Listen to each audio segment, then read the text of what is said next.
কেন ও কাঠ নিয়ে আসবে? দেখেন, এখানে ভাবার বিষয় হচ্ছে ওর জীবনে কি করতো। আপনি চিন্তা করবেন না, আমি যেটা বলছি সেটাই করতে থাকো। ও এই দুনিয়াতে ওর স্বামীকে খারাপ কাজের দিকে নিয়ে যেত, খারাপ কাজ করতে ওর সঙ্গী হয়েছিল।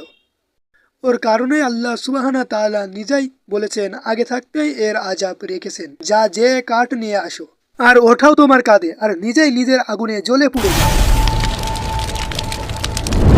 আর এখানে আরেকটি জরুরি কথা, ভীষণ ইম্পর্টেন্ট কথা, যখনই নামাজে কোনো সূরা পড়বে এমন করবে না যেন ও অমরতুহু হাম্মালাতাল হাতাব। না না না না। আম্মা একটি শক্তিশালী শব্দ, অনেক বেশি হিট বা আসর আছে। আর যখনই পড়বে আপনি তখনই একটু জোরে পড়বে। ও অমরতু হাম্মালাতাল হাতাব। আয়াত নম্বর 5 পড়ি চলো।